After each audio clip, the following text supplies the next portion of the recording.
പിതാവിന്റെയും പുത്രന്റെയും പരിശുദ്ധാത്മാവിന്റെയും നാമത്തിൽ ആമേൻ.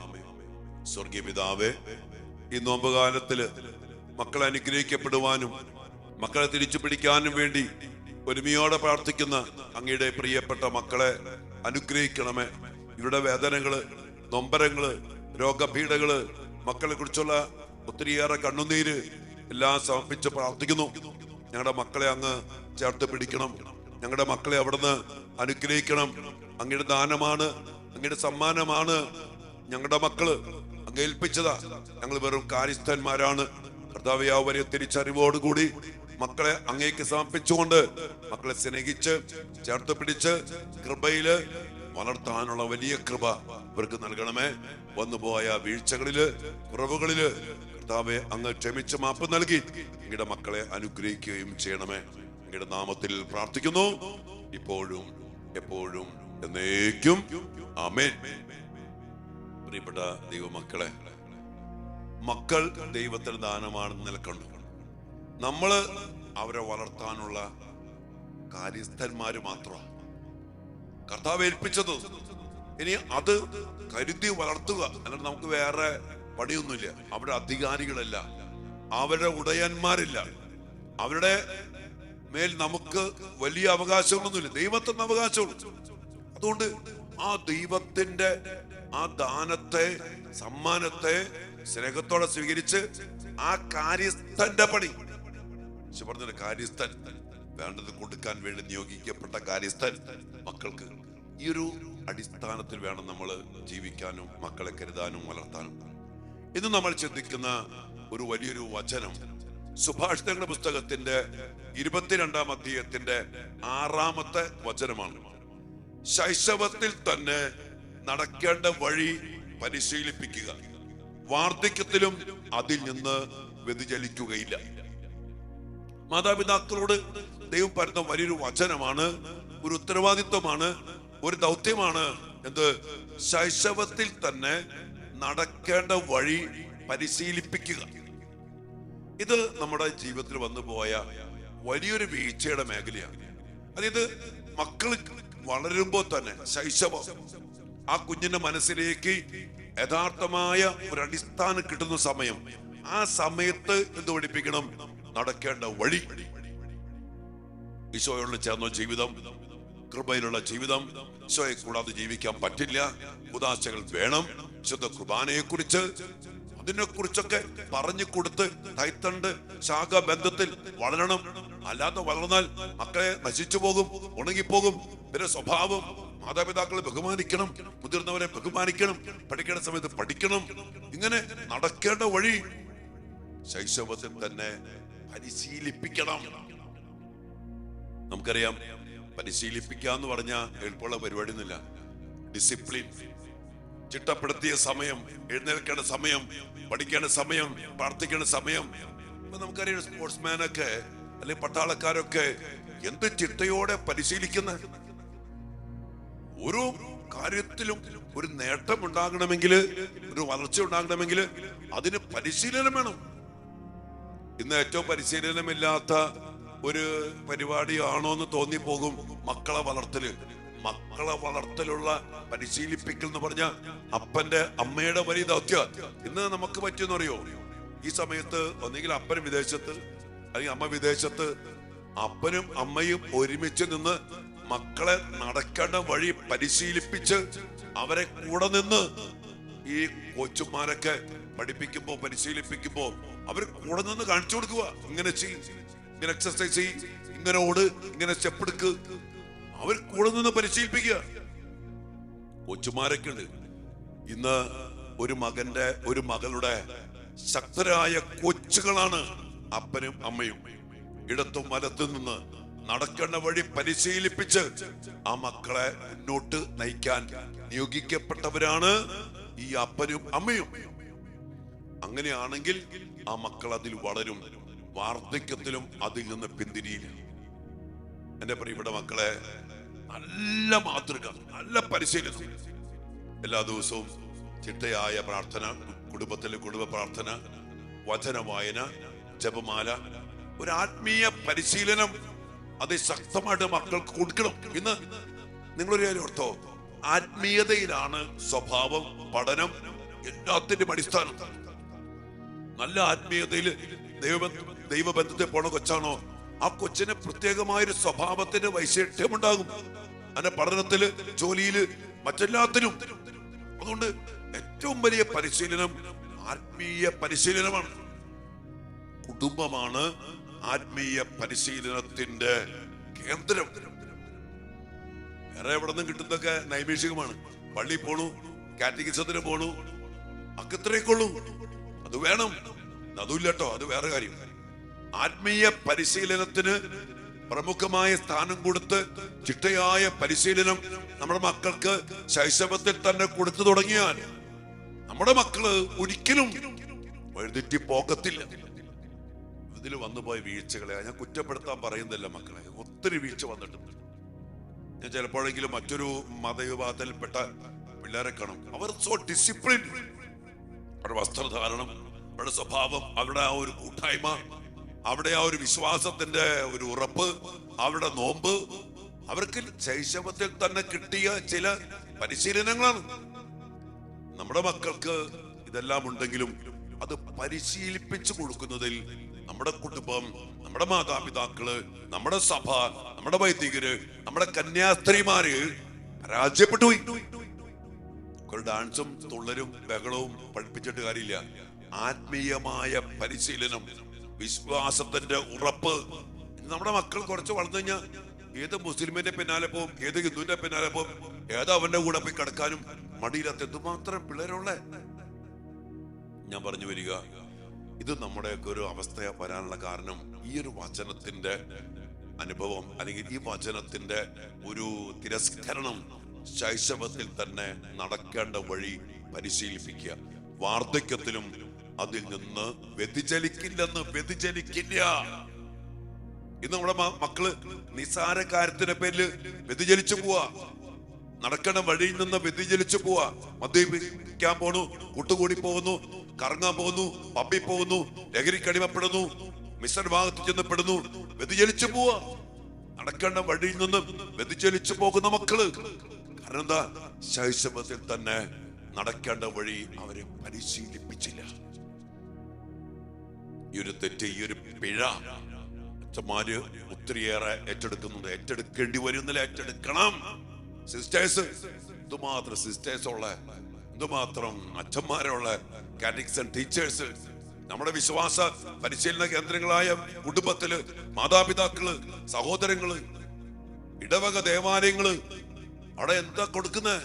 ഞാൻ പറഞ്ഞില്ലേ, കുറെ തുള്ളലും ചാട്ടലും മറ്റേ പെരുന്നാൾ ആഘോഷം, വെടിക്കെട്ടും, ശിങ്കാരി മേളങ്ങളും, അസുരവാദ്യങ്ങളും, ഓണാഘോഷങ്ങളും, മറ്റു പല പൈശാചിക കാര്യങ്ങൾ ചെയ്യുമ്പോ ആത്മീയമായ ഒരു പരിശീലനം, നടക്കേണ്ട വഴിയെ കുറിച്ചുള്ള വ്യക്തത വ്യതിചലിക്കാത്ത രീതിയിൽ പരിശീലിപ്പിച്ചുറപ്പിക്കാൻ എന്റെ പ്രിയപ്പെട്ട മക്കളെ തോറ്റുപോയില്ലേ?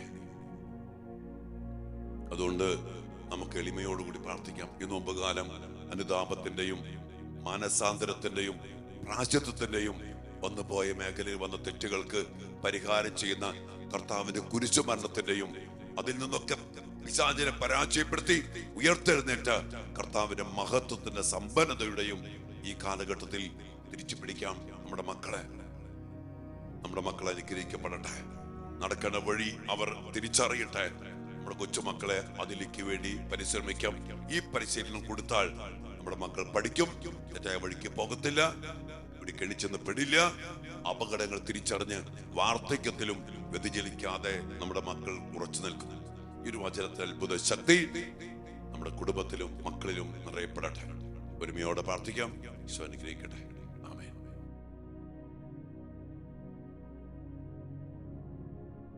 പരിശുദ്ധ പരമ ദിവ്യകാരുണ്യ ഈശോയ്ക്ക് എന്നേരവും ആരാധനയും സ്തുതിയും പുകഴ്ചയും ഉണ്ടായിരിക്കട്ടെ. ദിവ്യകാരുണ്യ ഈശോയെ, അങ്ങ് ഞങ്ങൾക്ക് ദാനമായി തന്ന മക്കള്, സമ്മാനമായി തന്ന മക്കള്, അവരെ ഓർത്ത് ഞങ്ങൾ അങ്ങേക്ക് വീണ്ടും വീണ്ടും നന്ദി പറയുന്നു. ആ മക്കളുടെ കാര്യസ്ഥതയാണ് അങ്ങ് ഞങ്ങളെ വരമേൽപ്പിച്ചത്, ഉടമസ്ഥതയല്ല. കർത്താവ്, ഞങ്ങൾക്ക് ഉത്തരവാദിത്വമുണ്ട്. അങ്ങനെ തിരുവചനത്തോട് പറഞ്ഞില്ലേ, ശൈശവത്തിൽ തന്നെ നടക്കേണ്ട വഴി മക്കളെ പഠിപ്പിക്കണം. യഥാർത്ഥത്തില് ഞങ്ങളുടെ വലിയ ഉത്തരവാദിത്വമാണ്. നല്ല മാതൃക നൽകി, ആത്മീയമായ പരിശീലനം നൽകി, വചനം നൽകി, യഥാർത്ഥമായ വഴി പരിശീലിപ്പിക്കണം. ഞങ്ങൾ കണ്ടു പരിശീലിപ്പിക്കുന്നവര് ചെയ്യുന്ന പ്രവൃത്തികള്. അങ്ങനെ പരിശീലിപ്പിച്ചാല് വാർദ്ധക്യത്തിലും അതിൽ നിന്ന് വ്യതിചലിക്കാത്ത ഒരു ഉറപ്പ് ഞങ്ങളുടെ മക്കൾക്ക് ലഭിക്കും. ഈശോയെന്ന് ഞങ്ങളുടെ ഒത്തിരി മക്കള് വ്യതിചലിച്ചു പോകുന്നു. യൗവനത്തില് പഠനം കഴിയുമ്പോ തെറ്റായ സ്നേഹബന്ധത്തില്, ലഹരിയില്, യഥാർത്ഥമായ വഴിയാകുന്ന അങ്ങേ വിട്ട്, വചനം വിട്ട്, കൂദാശ വിട്ട്, പാരമ്പര്യം വിട്ട് കർത്താവേ വ്യതിചലിച്ചു പോകുന്നുണ്ട്. അതിനുള്ള കാരണം ഞങ്ങളുടെ തെറ്റാണ് കർത്താവേ. മാതാപിതാക്കളായ മക്കളുടെ തെറ്റ്, വൈദികരുടെ തെറ്റ്, സഭയുടെ തെറ്റ്, കന്യാസ്ത്രീമാരുടെ തെറ്റ്. മക്കളെ ശരിയായ വഴി ശൈശവത്തിലെ പഠിപ്പിച്ച് കാറ്റഗിസത്തില്, സ്കൂളുകളില്, കുടുംബമാണല്ലോ കർത്താവ് എന്ന് പറഞ്ഞില്ലേ, ആത്മീയതയുടെ കേന്ദ്രം, ആത്മീയ പരിശീലനത്തിന്റെ കേന്ദ്രം കുടുംബമാണ്. അനേക മക്കള് 10ാം ക്ലാസ് കഴിയുമ്പോഴേക്കും ആത്മീയം വിട്ടു, ഉദാശ വിട്ടു, ദേവാലയം വിട്ടു, ദിവ്യകാരുണ്യം വിട്ടു, പ്രാർത്ഥന വിട്ടു. കർത്താവേ, ശൈശവത്തിൽ നടക്കേണ്ട വഴി പഠിപ്പിക്കാതെ പോയതിന്റെ ദുരനുഭവം ഞങ്ങളുടെ മക്കളിൽ ഞങ്ങൾ കാണുകയാണ്. അറിയാലോ ഈശോയെ, അങ്ങേ വിട്ടു പോയാൽ, അങ്ങേ വിട്ട് അകന്നു പോയാൽ പിന്നെ ഞങ്ങളുടെ മക്കള് നശിക്കത്തുള്ളൂ. ചിട്ടപ്പെടുത്തിയ മനസ്സോടെ, പരിശീലിപ്പിക്കപ്പെട്ട ഉറപ്പോടെ, കൈത്തണ്ടാകുന്ന അങ്ങയോട് ചേർന്ന് ശാഖകളെ പോലെ വളരേണ്ട മക്കള് ഈശോ ഞങ്ങൾ സമർപ്പിക്കുന്നു. എല്ലാ വേദനയോടും നൊമ്പരങ്ങളോടും കൂടെ ഞങ്ങൾ സമർപ്പിക്കുന്നു. വ്യതിചലിച്ചു പോയ മക്കള്, വഴി വിട്ടുപോയ മക്കള്, വഴി പിഴച്ചു പോയ മക്കള്, എല്ലാ മക്കളെയും തിരുസന്നിധിയിൽ സമർപ്പിക്കുന്നു. ഞങ്ങളുടെ മക്കളെ അനുഗ്രഹിക്കണമേ. ഞങ്ങൾക്ക് പറ്റിപ്പോയ തെറ്റുകളെ ഓർത്ത് എന്റെ പിഴ, എന്റെ പിഴ, കർത്താവേ ഞങ്ങളോട് മാപ്പ്, ഞങ്ങളോട് കരുണ തോന്നണം. എഴുതിറ്റിപ്പോയ മക്കളെ അങ്ങ് തന്നെ തിരിച്ചു കൊണ്ടുവരണം. അങ്ങയിലേക്ക്, അങ്ങയുടെ കരുണയിലേക്ക്, അങ്ങയുടെ സ്നേഹത്തിലേക്ക്, അങ്ങനെ ഞങ്ങളിലേക്ക്, ഞങ്ങളുടെ കുടുംബത്തിലേക്ക്, സഭയിലേക്ക്, കുദാശകളിലേക്ക് സ്വയം തിരിച്ചു കൊണ്ടുവരണം. ഞങ്ങൾക്ക് തെറ്റുപറ്റി ശൈശവത്തിൽ തന്നെ നടക്കേണ്ട വഴി പരിശീലിപ്പിക്കുന്നതിൽ തെറ്റുപറ്റിയ ഓരോ മേഖലകളോർത്ത് മാപ്പ് ചോദിക്കുന്നു.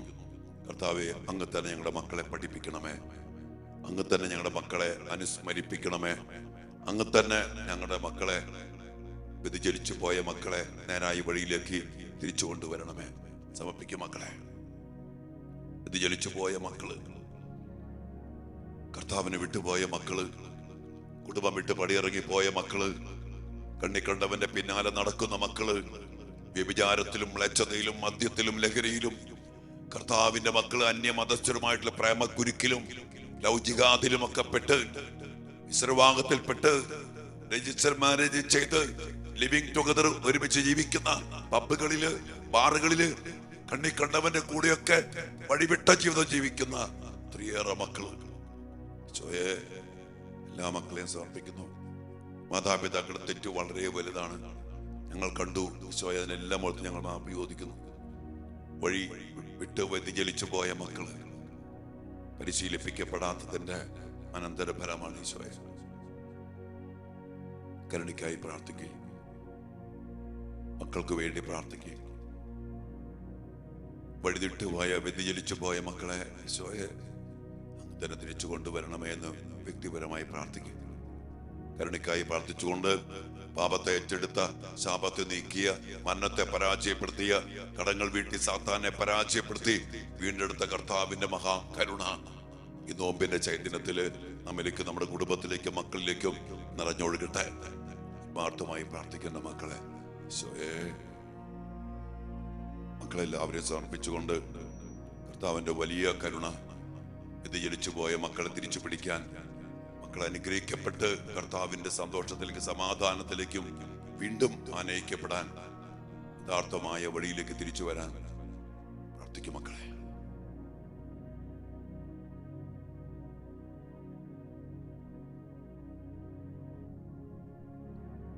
പരിശുദ്ധ ശരീരത്താലും വിലയേറിയ രക്തത്താലും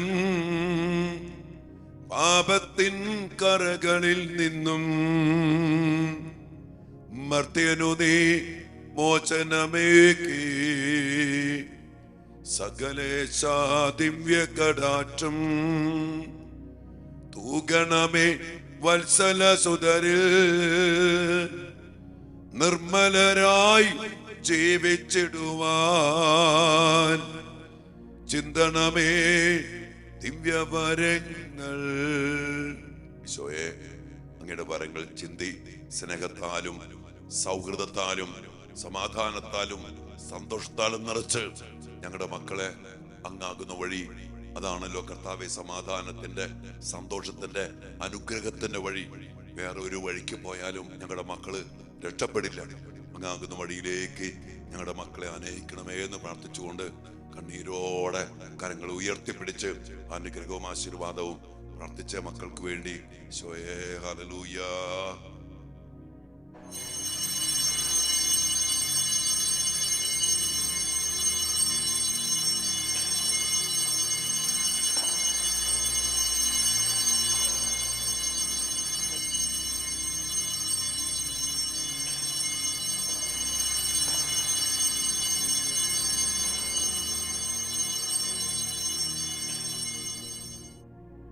പരിശുദ്ധ പരമ ദിവ്യകാരുണ്യ ഈശോയ്ക്ക് നേരവും ആരാധനയും സ്തുതിയും പുകഴ്ചയും ഉണ്ടായിരിക്കട്ടെ. ഈശോയെ, അങ്ങേ തിരുഹൃദയത്തിലേക്ക് ഞങ്ങളുടെ മക്കളെ ഓരോരുത്തരെയും പ്രതിഷ്ഠിക്കുന്നു.